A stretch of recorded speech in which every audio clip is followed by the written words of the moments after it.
Nous sommes dans une période sombre, à l'aube d'une mort certaine pour la société que nous aimons tous. Ce Moyen-Âge simfortressien s'annonçait pourtant tellement bien. Que s'est-il passé? La peste et la toxicité se sont emparés de nos serveurs. L'exil a touché plusieurs de nos joueurs, marqués par la peur et l'épuisement. Pourquoi n'avons eu point d'aide? Notre seigneur Gaben nous a-t-il abandonnés?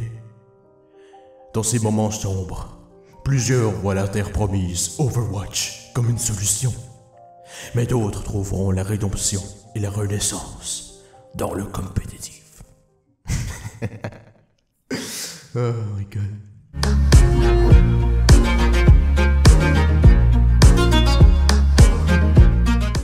Et c'est le deuxième de jour. Et oui, on se retrouve pour une discussion autour de la table. Et aujourd'hui, comme sujet, nous retrouvons le stress test et le competitive side qui s'en vient pour Team Fortress.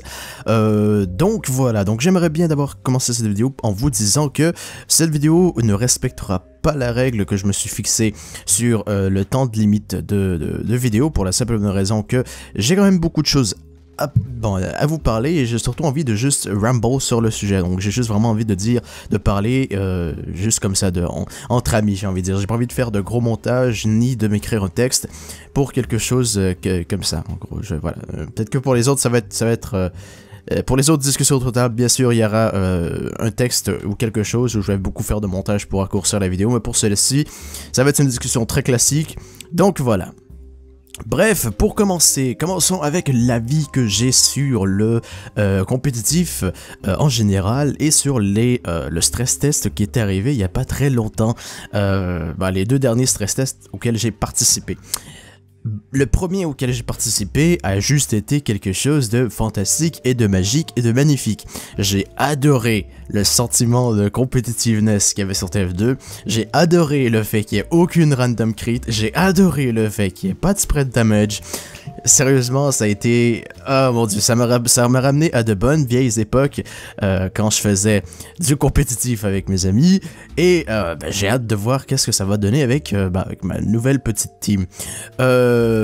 Pour la team, je sais pas si je vous l'avais présenté, mais je risque de faire bien sûr quelques vidéos, peut-être live commentary ou juste une compilation de trucs n'importe quoi qui se sont passés pendant le serveur, ou juste des vidéos comme ça postées en tant que discussion autour de la table avec un gameplay compétitif.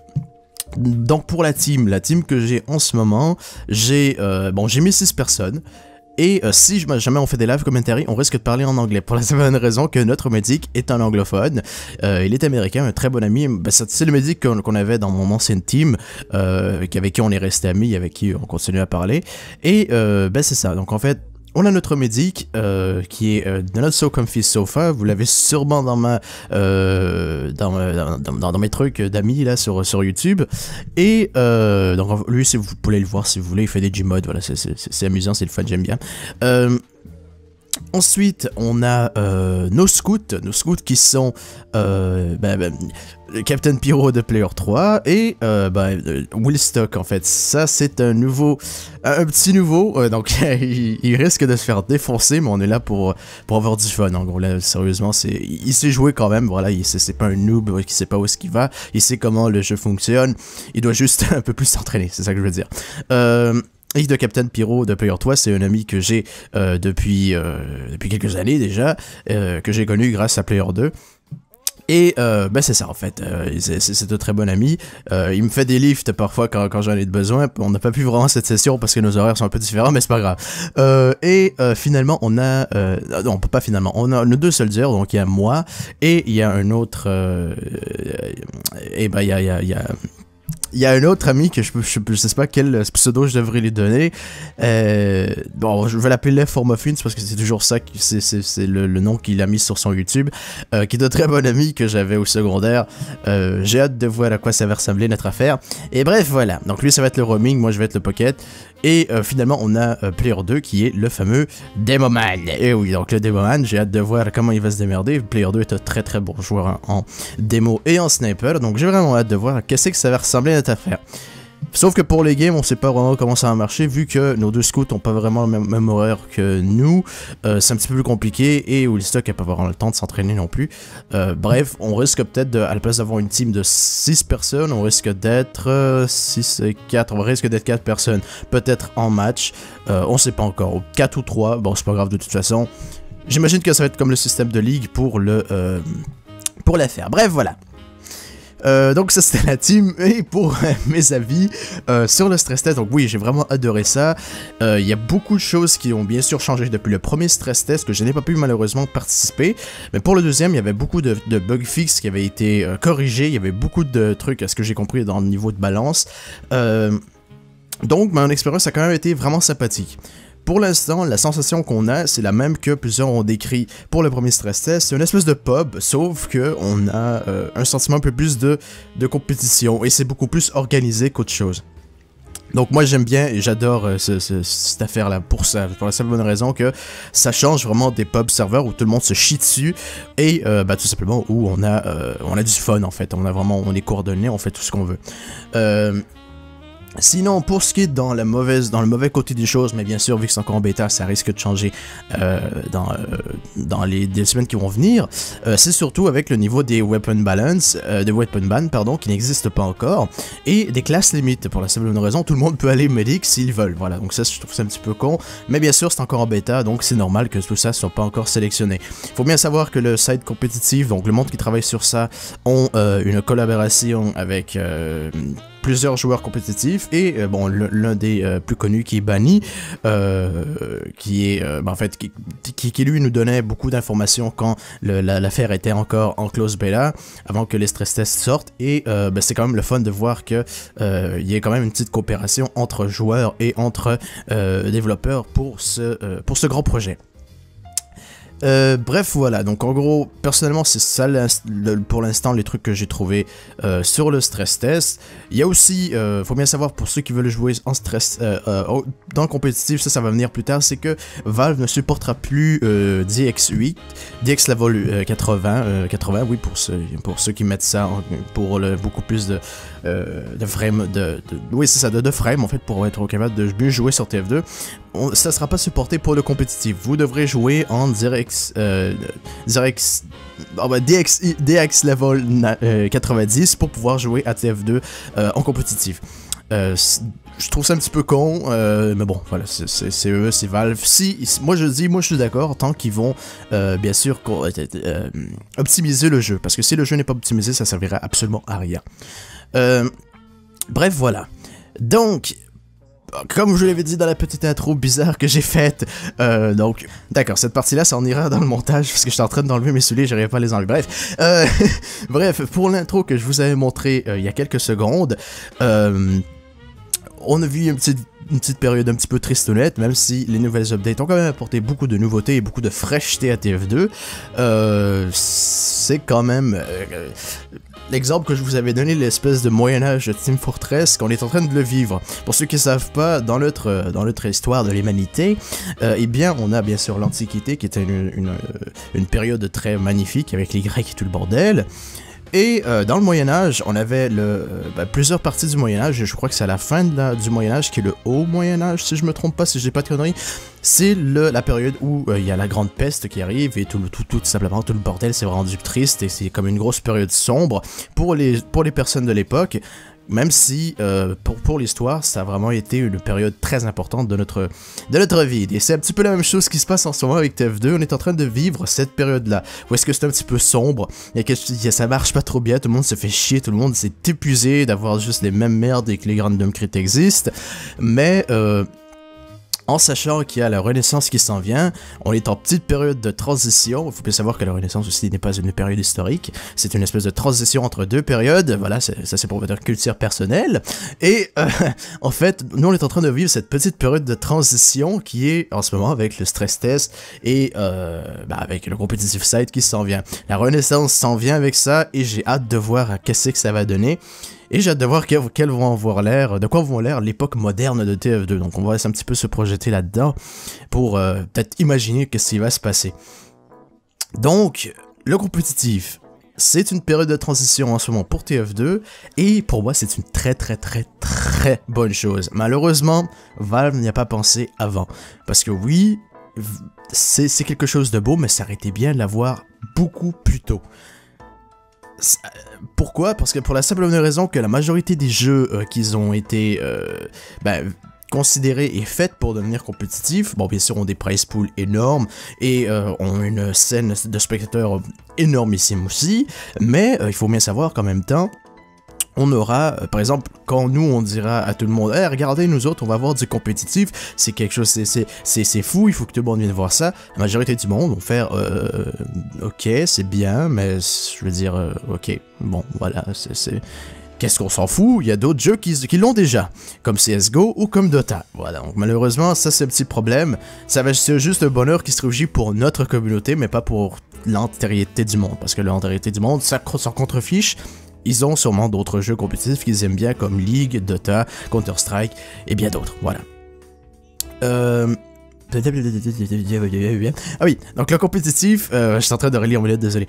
Donc pour le compétitif, il y a, bien sûr, c'est ce qui va être une bonne chose, et que la majorité du monde croit et pense, c'est que ça va pas apporter de nouveaux joueurs, ça va pas apporter une superbe wave de nouveaux joueurs, comme avec l'update free-to-play qui est passé en 2011, je crois, et mais ça va être beaucoup différent. Le compétitif, pour plusieurs, ne va pas apporter de nouveaux joueurs, mais ça va surtout garder les joueurs que nous avons en ce moment. Et ça va aussi peut-être faire revenir quelques anciens de TF2. Voilà. Je dis que je suis plus porté à cela, mais il y a d'autres personnes qui pensent que ça va au contraire apporter beaucoup de nouveaux joueurs. Et pourquoi cela? Pour la simple raison que si ça commence à, par exemple, je vais dire gerber, mais c'est pas ça. Si ça commence à naître, c'est le sentiment de compétitif et tout ça, ça va bien sûr avoir un plus gros, comment je peux dire ça? Il va y avoir beaucoup plus de monde qui vont regarder ça, avec par exemple les streams et peut-être, qui sait, des events majeurs comme l'international de Dota qui vont se produire mais pour TF2. La majorité du monde vont peut-être s'intéresser, vont devenir curieux pour voir qu'est-ce que c'est qui se passe sur ce jeu, et peut-être que ça va apporter beaucoup de nouveaux joueurs et qui vont se dire « Ah putain, mais moi j'aimerais bien faire un truc comme ça ». Si ça arrive, il y a le scénario de l'utopie, j'ai envie de dire, pour la simple et bonne raison, et ça j'avais vu ça de la vidéo de Funk, si vous ne le connaissez pas, c'est un youtubeur anglophone qui fait des vidéos un petit peu n'importe quoi. C'est comme, pour moi c'est le nouveau Ster de la communauté TF2. Et en gros, il dit que, et je suis vraiment d'accord avec ce qu'il dit, c'est il va y avoir une bonne nouvelle pour l'économie de TF2, pour la simple bonne raison que plus de joueurs qui vont venir, c'est plus de revenus pour Valve, et plus de revenus et d'affaires pour ceux qui tradent sur TF2. Et aussi, ça va faire beaucoup de profit pour, pas de profit, mais ça va aussi nous aider à nous, les youtubeurs. Que ce soit pour la communauté anglophone et la communauté francophone. Pourquoi? Parce que plus de joueurs qui vont venir, ça vont être plus de nouveaux joueurs qui veulent comprendre comment le jeu marche, et encore, ils vont vouloir justement avoir beaucoup plus de contenu sur TF2. Ce qui va être quelque chose de magnifique pour nous, parce qu'on aura beaucoup plus de vues, on aura beaucoup plus de followers, nos discussions autour de la table vont continuer à s'agrandir, nos tutos vont être regardés, nos specimens of the day vont être là pour faire rire le monde, les reviews vont être là pour faire comprendre aux autres comment, qu'est-ce qu'il y a de nouveau dans les updates, ou encore on fera des live commentaires où est-ce qu'on se défonce les yeux en regardant un écran minuscule. Voilà, sérieusement, c'est une utopie et j'ai hâte de voir si ça arrive, si bien sûr ça va nous impacter dans un sens. Et c'est ça en fait, ça c'est mon petit rêve que j'ai. Bref.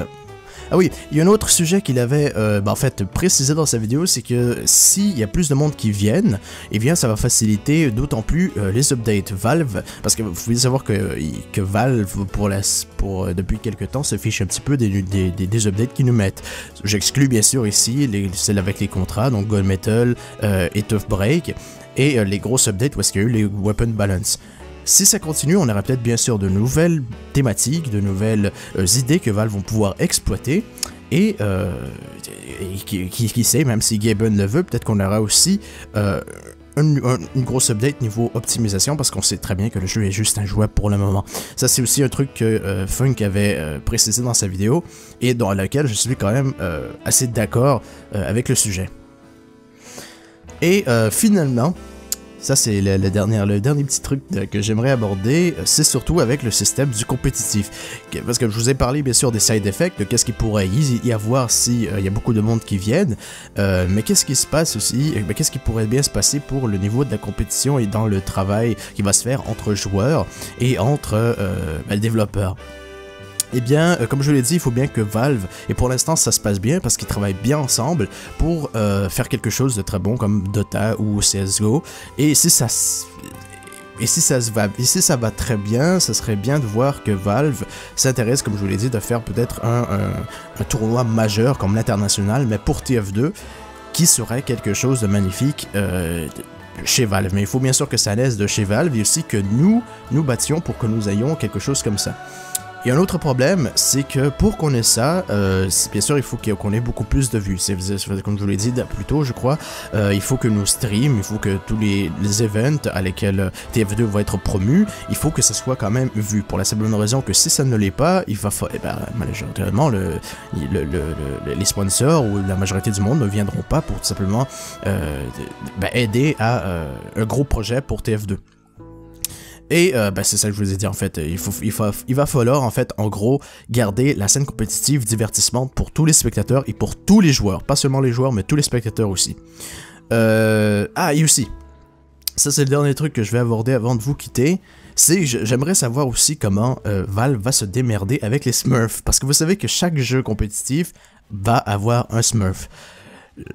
J'aimerais savoir quelles vont être peut-être les règles que Valve va instaurer pour ça en fait, parce que est-ce qu'ils vont peut-être instaurer un nombre d'heures limite avant de pouvoir aller en compétitif, pour donc pouvoir peut-être, comme sur Splatoon j'ai envie de dire, sur Splatoon vous avez droit par exemple, je me semble qu'au niveau 10 vous pouvez faire des rank games, sur TF2 il n'y a pas un système de level, mais peut-être qu'il y aurait un système d'heures ou quelque chose comme ça, où là oui vous pourrez peut-être embarquer là-dessus, ça pourrait peut-être limiter certains Smurfs, je dis pas tout, mais ça pourrait peut-être aider à quelque chose. Fait qu'il faudrait bien que Valve se situe, se fasse des règles strictes pour tout simplement empêcher d'avoir des Smurfs et du monde qui en fait font chier le ILO et font chier le monde qui joue juste pour essayer d'augmenter par eux-mêmes dans leur niveau, ou se faire chier en ayant tout simplement un ennemi qui est beaucoup trop fort et qu'on peut juste rien faire contre.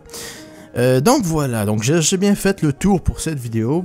J'ai 17 minutes là-dessus sur ma vidéo, donc je vois, putain, c'est un petit peu c'est gros. Mais je suis désolé, mais je vous l'ai dit, c'est une discussion autour de table classique et je veux pas me faire chier avec le montage, sauf avec la partie où je change mes souliers. Mais ça, c'est notre affaire.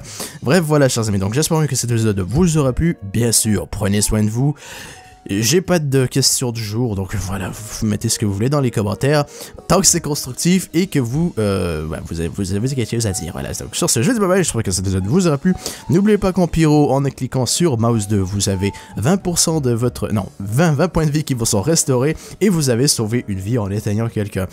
Sur ce, je dis bye bye, je vous dis et à la prochaine.